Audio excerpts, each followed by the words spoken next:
Before we dive into today's episode, I wanted to let you know that this month I've opened 10 spots for my Amazon Q&A sessions. These are a focused 60-minute call where you can bring your biggest Amazon challenges and leave with clear answers, or we can even use them for Amazon training. The calls cost £149 and you can get a spot through the link in the show notes. Welcome to the Bring Your Product Idea to Life podcast. This is the podcast for you if you're getting started selling products or if you'd like to create your own product to sell. I'm Vicki, a product creation coach and Amazon expert. Every week, I share friendly, practical advice as well as inspirational stories from small businesses. Let's get started. Today on the podcast, I'm speaking with Corinne Whillock, founder of sustainable jewellery brand Lulu and Boo. Corinne is passionate about creating distinctive but classic pieces that work hard for women. Her designs are beautiful, versatile, wearable and will last a lifetime. By using only recycled silver and gold, Corinne ensures her jewellery is as responsible and sustainable as possible. We had a really great conversation about how Corinne started her business after working for more than 20 years as a midwife. Corinne shares why it's never too late to start, how she got into jewellery in the first place and how she's grown her business by staying in her own lane. This is a brilliant conversation and I would love now to introduce you to Corinne. Hi there. Hi. Thank you for having me. So can we please start with you giving an introduction to yourself, your business and what you sell? I founded Lulu and Boo Sustainable Jewellery. So my business is I make handmade jewellery. I use all recycled silver and gold, which I'm sure we'll talk more about. I wanted to create a brand that was really wearable for women. There was a bit of a gap in the market, I felt, or not a gap in the market, just I couldn't find what I wanted to wear. I wanted something that really works hard for women. I put my jewellery on and leave it on. I never take it off. It needs to be sort of versatile. It needs to look great in the daytime, in the evening. It needs to be hard working. So it needs to be very sort of robust and great quality. I was spending a lot of money on plated jewellery, which was just wearing off. And I was just sort of it became sort of disposable, but was quite expensive. So I wanted to sort of learn to make jewellery to make things for me, really. And I only use solid silver and gold, so as it never sort of tarnishes it, and it's forever jewelry. So that's the sort of fundamental basis of why I set Lulu and Boo up. Amazing, thank you. So tell me a little bit about how and why you started. So you explained the why, but maybe talk a little bit about what you were doing prior to that, because I think it's a really interesting story. Yeah, so I had my children when I was quite young, 22 and 23, the boys, and I've got subsequently had it when I was 30, Lulu. Lulu is my daughter and Boo is my whippet, who's snoring next to me now, so hopefully that's not too loud. I was a midwife. I went back to university when the boys were 1 and 2. Having the boys really inspired me to become a midwife. So I was actually a midwife for nearly 20 years, partly in the NHS and partly when I was living in Germany with my husband in the army. So I did 8 years in Germany working for the British Army. So completely different career, but a brilliant career. I absolutely loved it. I loved making a difference to women and their families and caring for them through, such an important phase of their life. So that was incredible. I decided to leave in 2016. And my two loves are actually dogs and jewellery. And I set up a dog walking business, which is, again, completely different. That business is still running to this day, a very, very different business. And my husband actually works in that business now. But a great business. And COVID came along. We weren't able to walk dogs. So there was another career swerve. And I ended up working for Public Health England through somebody that I knew. They needed people to work for them during the pandemic. So I ended up working on COVID as a project manager during COVID. But concurrent to that, I started to learn to make jewellery. And that's sort of how the jewelry journey began. I'll tell you more about that. It was just a chance meeting of a friend in the street, an old school friend, and she had a really pretty bracelet on. This was in 2018. And I said to her, "I love your bracelet. Where did you get it?" And she said, "I made it." And I didn't know. I don't know where I thought jewelry came from. Factories, pixies and fairies. I don't know. So I started to do the evening class that she did. And then I just got completely hooked. So I sort of kept learning, and all through COVID, when we were going back to sort of the evening classes when we were allowed to. And I was doing more and more stuff at home, and then posting it on my social media. And then people were asking me where they could buy it. And so that was a complete revelation to me, because I really only started to make jewelry so as I could make things, as I said earlier, to sort of fill the gap that I was finding with buying jewelry out on the high street. So yeah, people, and they weren't people I knew. They were asking, "Do I have a shop?" So that's when I sort of took that jump, and when Lulu and Boo was born, really. Well, that's amazing. And what year was that then, when you actually turned Lulu and Boo into a business? I left my job at Public Health England and started the business on the 29th of January 2022. Wow, so it's still relatively new, really. Yeah, it's about 3.5 years old. Yeah. So it's been a complete roller coaster of a journey.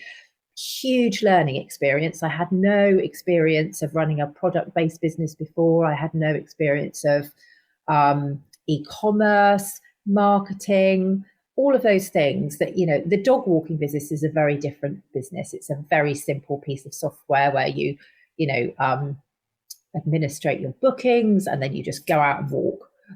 This is a very, very different beast, and so much to learn. But alongside learning to make jewelry, I've really, really loved the learning to run a business side of things. That's amazing. And what a story. I have to be honest, I didn't even know, and this sounds really silly now, but I will admit it anyway. I didn't even know that you could go to evening school and learn how to make jewelry. I don't know how I thought you learned, but that wasn't it. I mean, there's so many different journeys. Some people will come out of school and go to uni and do a jewelry design course. There's so many different avenues within it. You can do very traditional jewelry making. There's a lot of computer-aided design in jewelry making now, so people can learn how to design jewelry on a computer and then have like a 3D print done of that and a mold made of that print. And so there's all sorts of different exciting avenues to follow in jewelry making. You can be a stone setter, for example, so you could have a specific a specific role within jewelry making, or be a jewelry designer. So I sort of do a bit of all of it, really. I've sort of learned, but my jewelry is quite specific, so I stay in my lane, and I'm good at some things and I'm not good at other things. So I'm really happy to outsource to people to help me. So, for example, I don't set my own stones because I just hate it. I've tried and failed, and it's just not for me. So I send it off to a stone setter, so as I know the stones are nicely set and will be nice and secure. So it's a vast industry, really, and quite exciting for young people, or quite exciting for anyone to get into. And do you need a lot of specialist equipment? So is it like, do you have to buy an equipment, or is there somewhere you can go and do this? I know, sorry for all of these really basic questions, but for anyone listening who's like, oh, that sounds really interesting, it's a lot of unknowns. Yeah, there is quite a lot of equipment. It depends the jewelry that you make, what equipment you need. I have sort of just built it up as I've gone along. So as I've learned a new skill and I've needed a new piece of equipment, I've bought it. I also teach, so I do little workshops where people can come and make their own jewelry, so rings or bangles, and they are amazingly popular. They always just sell out. They're fantastic. So of course then I needed sort of 4 of everything. So I've really just sort of built everything up as I've gone along. You can go to jewelry studios, and it's called bench hire. So you can hire a bench for the day that would be set up with all of the equipment that you need. So that's a really good way for somebody that perhaps doesn't want to invest loads of money in loads of tools to get into, just getting started and then, making sure that they're 100% sure before they invest. But there's great little starter kits that you can buy, like student kits for sort of a couple of £100, which has everything in that you would need to just sort of get started at your kitchen table. Well, that's brilliant, because that was the question I wanted to ask actually, is how do you fund like a business like this in the early days? Because obviously you're needing to buy materials and equipment. How easy is that to do? Yeah, it's been quite organic. I mean, obviously, I've invested little bits of my own money when I've needed to, and but it's been quite organic. The sales, I'm really fortunate in women really connected with my designs, and my sales have been really strong, which I'm, so incredibly grateful for. But that has meant that the sales have been able to fund the growth really. So it's been quite organic. I haven't had any investment as such, formal investment as such. I do take advantage of things like Shopify loans. So my website is on Shopify, and Shopify will offer you a loan depending on your sales. So they used to offer me sort of quite little loans, and maybe I would take it out at Christmas just to fund sort of Christmas stock. And then as your turnover gets bigger, the loans become bigger. And then there's obviously a cost implication, but it helps with cash flow. The money is taken back directly from your sales. So you haven't got to sort of worry about another direct debit or something. It comes straight out at source. So that's been really helpful as just a little sort of leg up funding wise. But otherwise it's been organic, which I've been, really, really lucky to be able to do. Yeah, thank you for sharing that. And I'd never heard of the Shopify loan, so that's really interesting. That makes a lot of sense as well, if that's the platform that you're using. Yeah, that seems like a good solution, just to bridge a gap maybe.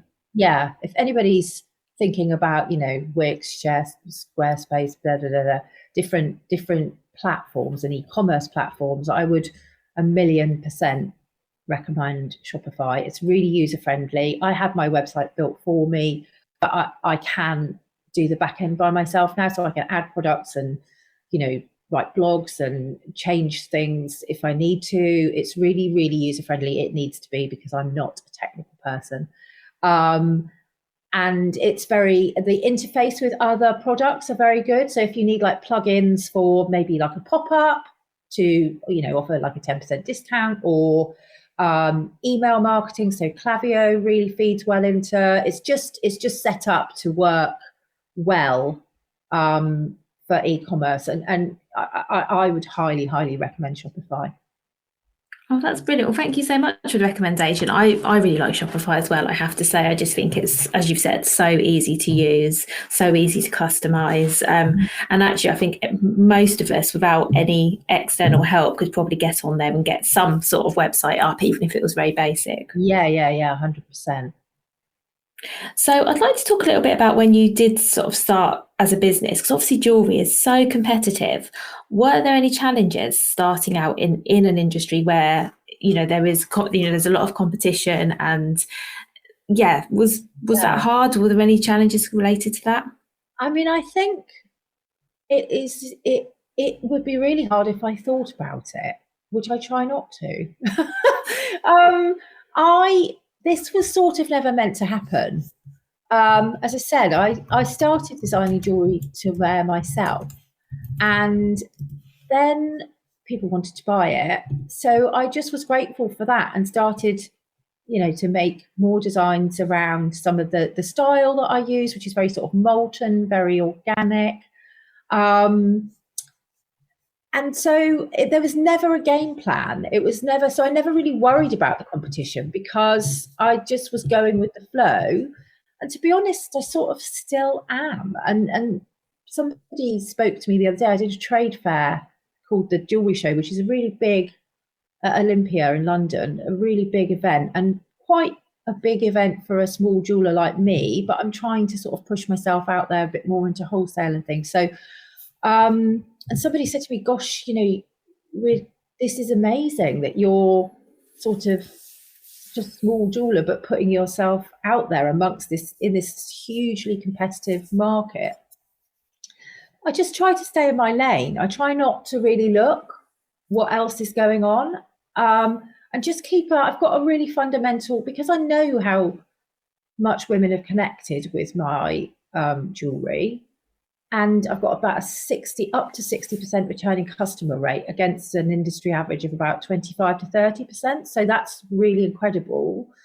And I'm hugely proud of that. So I just sort of think, keep doing what you're doing and try not to look and think about, gosh, I'm just such a tiny fish in a big sea. I just try not to think about that. I just have a belief about my jewellery and about my product and my beliefs and what my business stands for, that I just keep going in my lane and just try and stay a bit blinkered. Otherwise, I think you would feel a bit overwhelmed.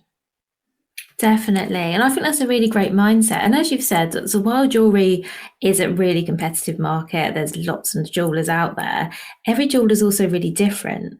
So there'll be some people who will absolutely love your jewellery and, just want it all. And there'll be some people and it's just not for them. And that goes for every brand out there. So I think that's something that is nice, that, as you've said, you know what your style is, you know what your jewellery's about. And then for the people who like that style of jewellery, they're automatically going to be drawn to you because that's what you do. I think it's harder when you see brands, maybe more high street brands, and they sort of do a bit of everything. I think that must be a harder place to compete from, actually. Yeah. And I think, jewellery is really personal. And people tend to connect with a jewellery brand, I think. And like you say, it's so individual. Some people my jewellery won't be their bag. And that's great. That's absolutely fine. I listened to a podcast really early on in my journey. And it was another jeweler who said, just make what you love and your people will find you. Don't make what you think is going to be commercial or sell.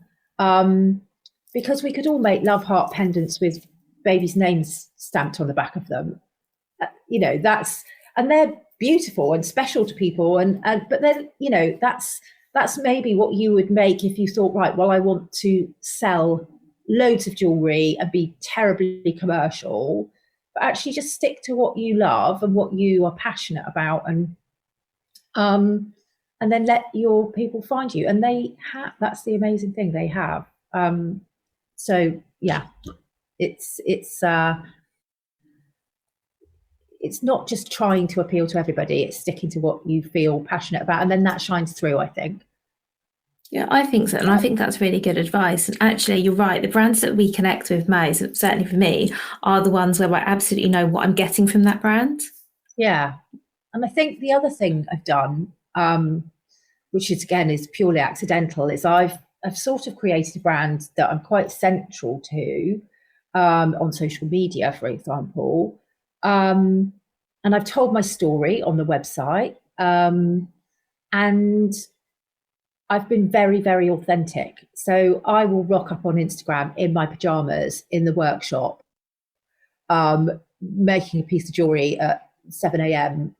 for somebody or for an event, and I've mucked it up, and I will be very, very authentic about that. So I think people have really connected with that authenticity, that actually I don't just sort of stick a face of makeup on and show up pristine all the time. And face to camera is a big one, actually. I can remember a friend saying to me, you've got to get on the camera and you've got to be front and center.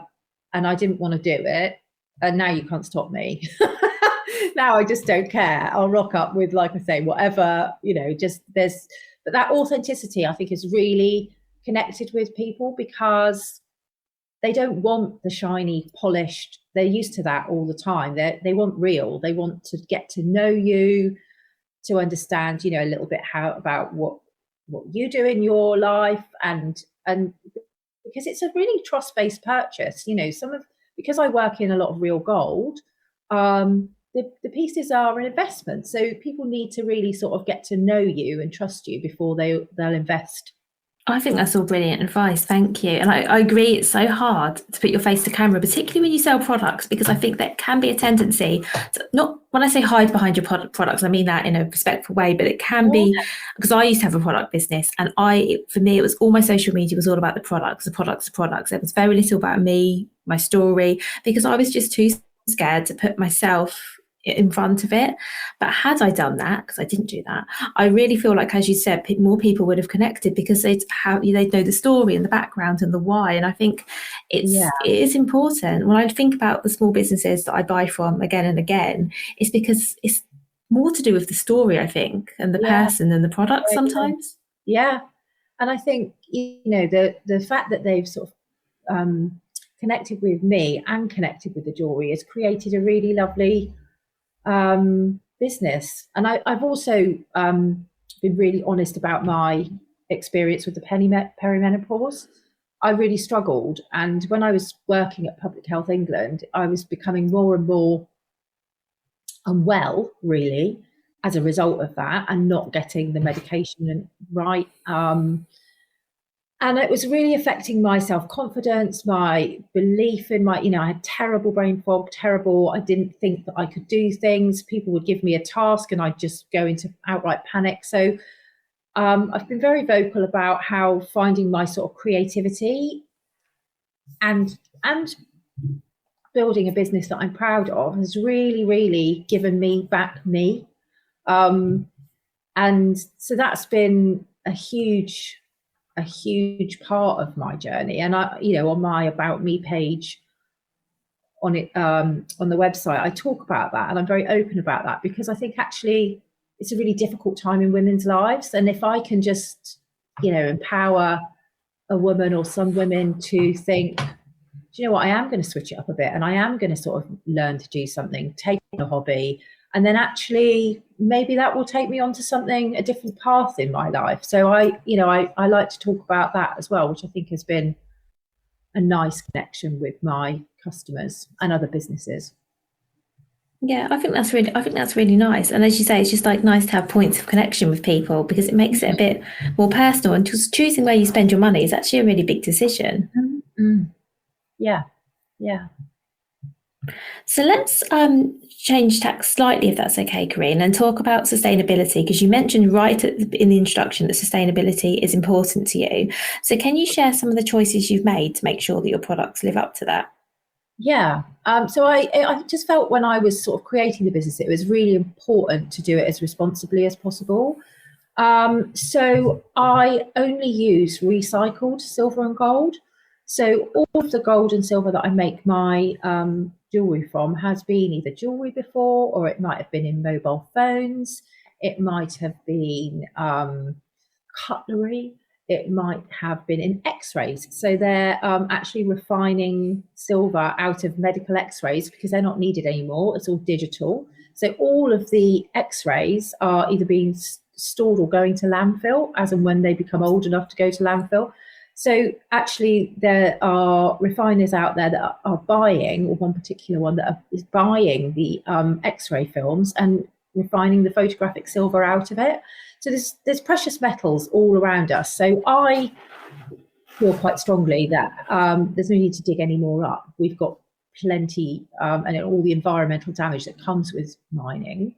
So I use 100% recycled gold and silver. I use, where I can, very traceable gemstones. So, for example, this year I went to visit a mine in Sri Lanka that I used to buy my sapphires from. So you get the most beautiful array of sapphires. Aren't just blue, they're pink and green and yellow and white and just all the colours of the rainbow. And so I went to visit the mine. It's a very small sort of artisan mine where the miners are looked after, paid equitably for what they find, not just paid a sort of flat rate. So that's really important to me. So I can't keep up with making all of the jewellery myself now. Sorry, my alarm just went on. Okay. I can't keep up with making all of the jewelry by myself now. So I do get some help. But all of that help is from really skilled artisan jewelers within the UK. So my production will always be in the UK. So again, I think that sort of feeds into the sustainability picture, so sort of carbon footprint wise. And actually, I am working towards having my carbon footprint assessed, so as I could sort of tell people around their piece of jewellery that the carbon footprint was really low. And then also just my designs. My designs are quite distinctive. So you could probably look at a piece and say, oh, that's Lulu and Boo, but they're very classic. So, for example, this will look as good in 2025, 2035, 2045, 2055, and be passed down. It's an heirloom, because it's solid gold and silver. They can be passed on.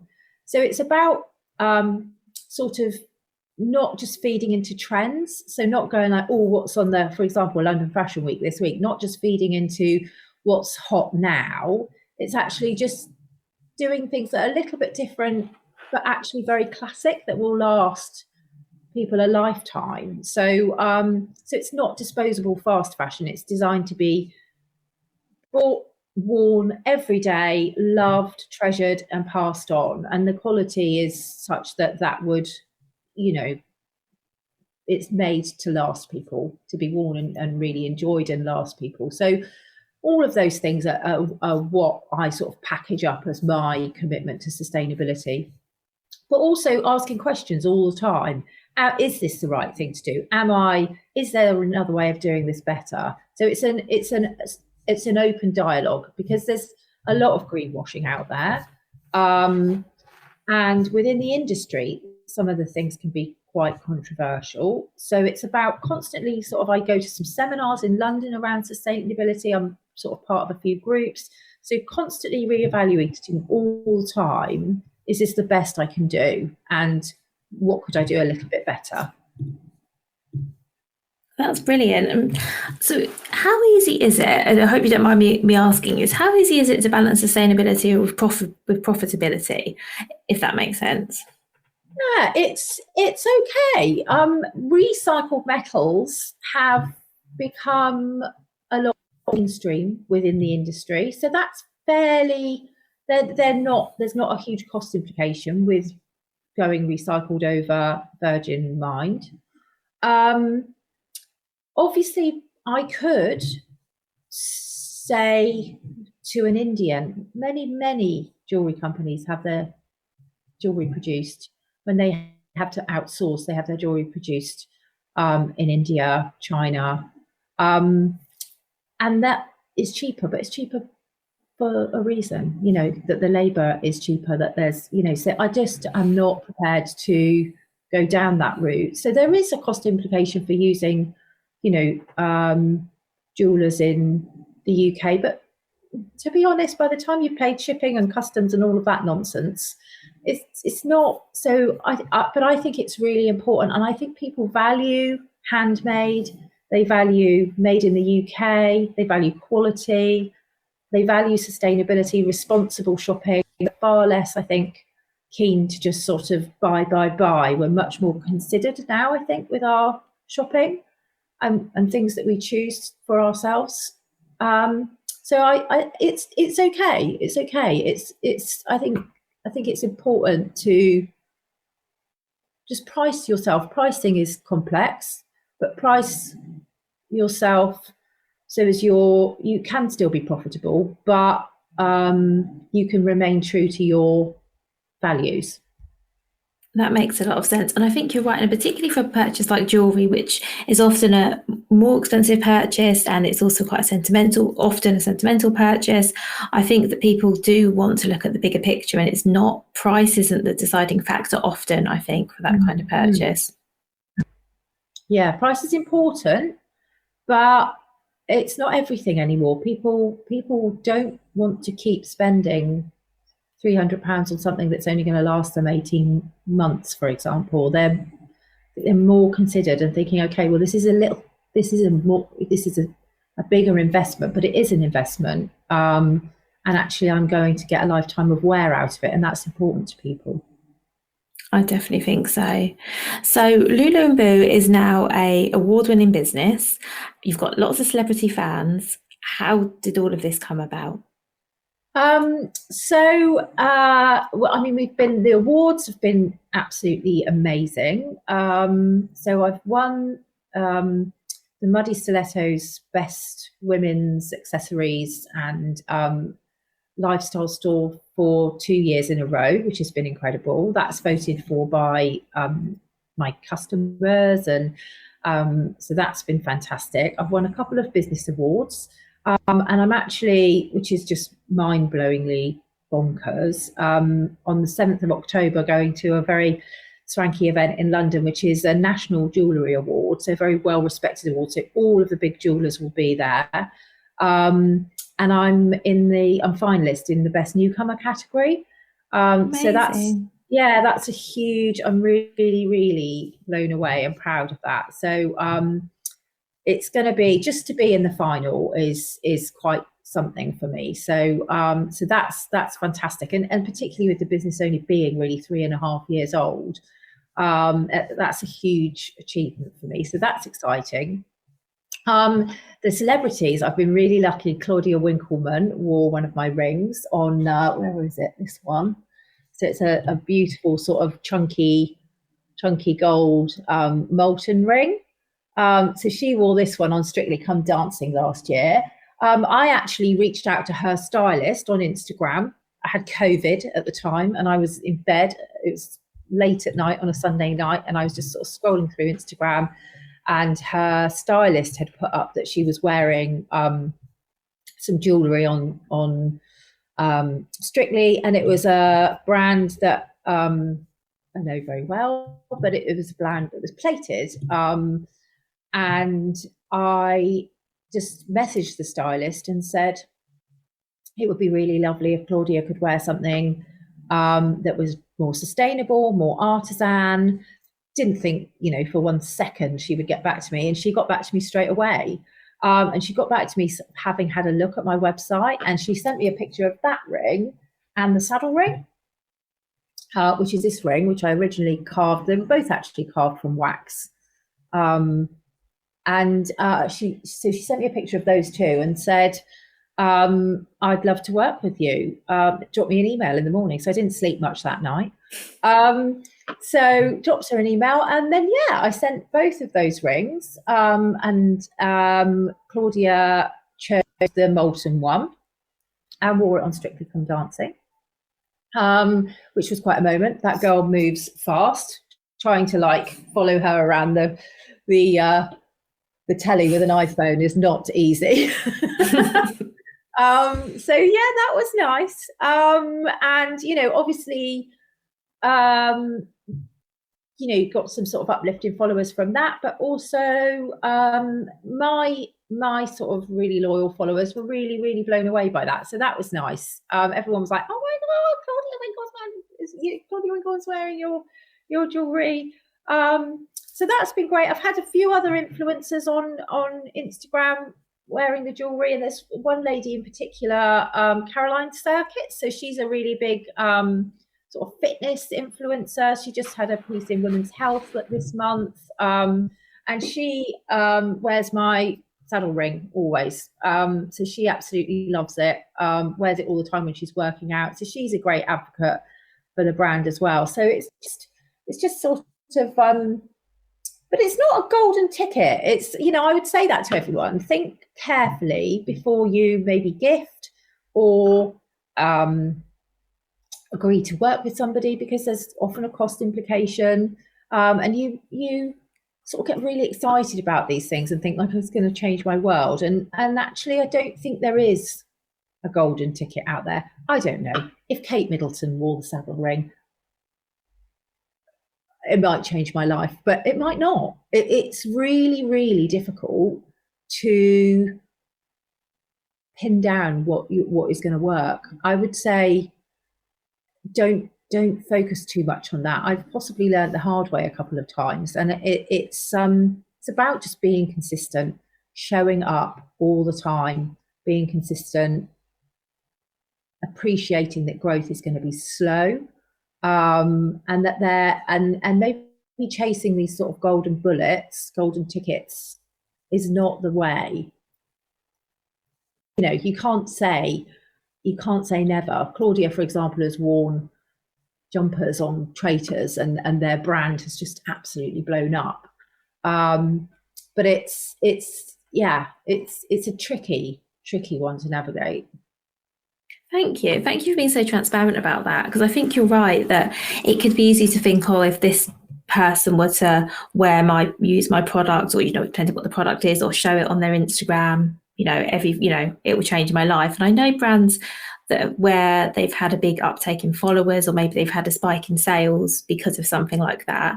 But then equally, I do know of people who say actually nothing really happened. Maybe they got a few more followers and that was sort of it.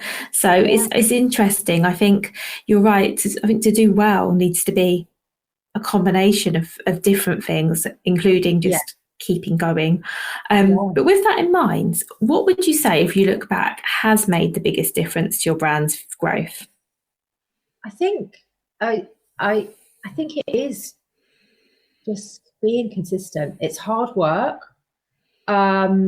It's being open to change. So, you can't just have one sort of path and not deviate from that. You've got to be responsive, reactive, seize opportunities as they come up, evaluate opportunities as they come up.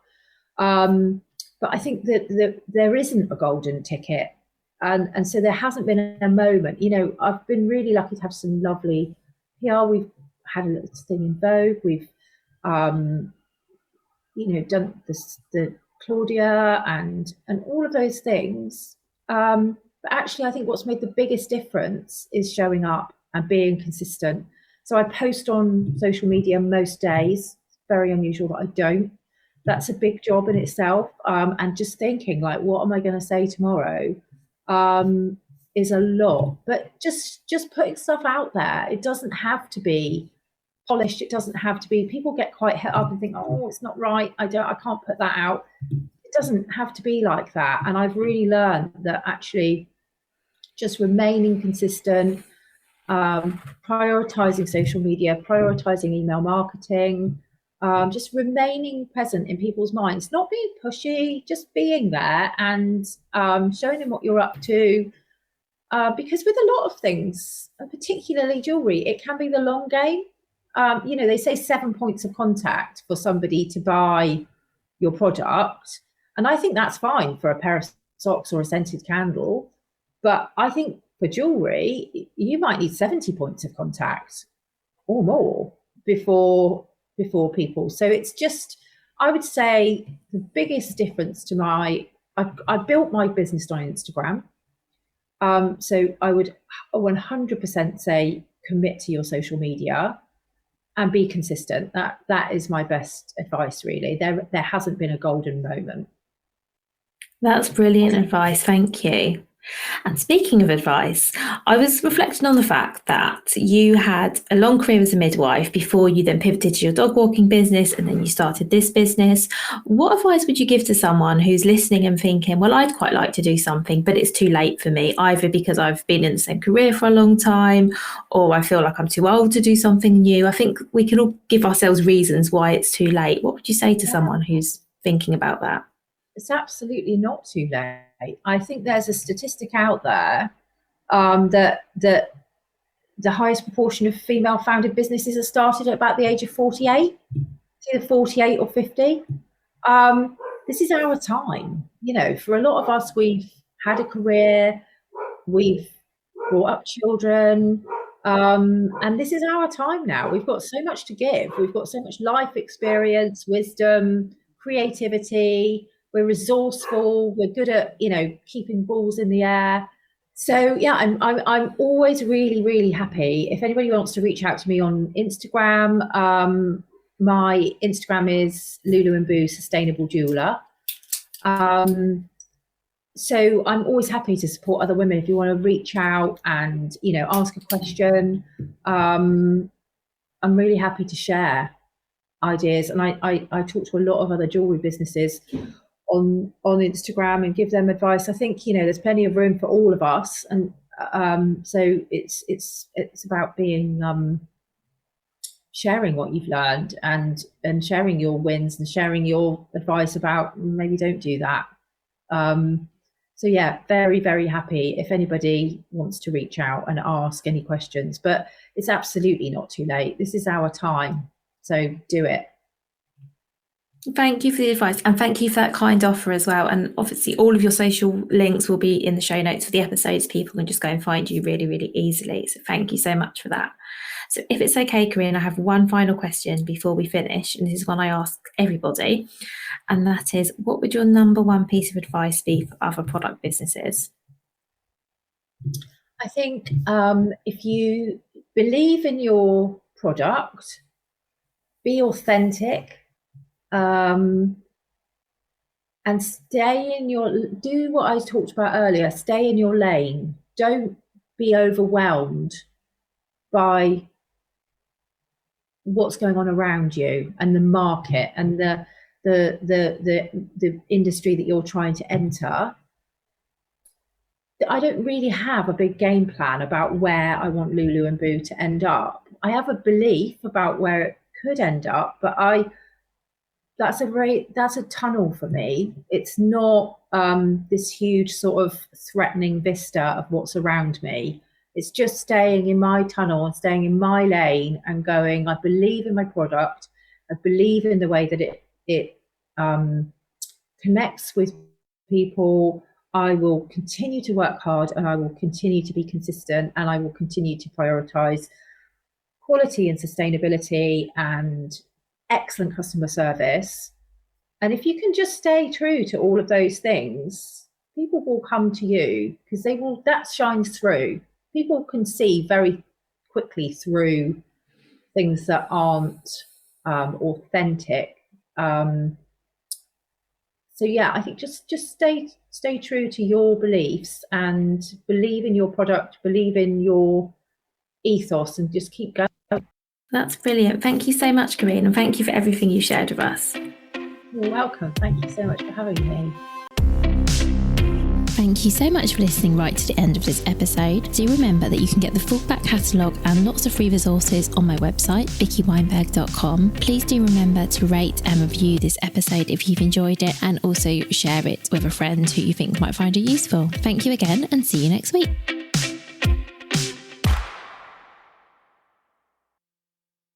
Thank you so much for listening all the way to the end. Remember, if you'd like some more support, I have 10 Amazon Q&A sessions available this month. These are 1-hour calls where we help you tackle your biggest challenges, get you moving forward, and we can even use it for some Amazon training. They cost £149 and you can book via the link in the show notes.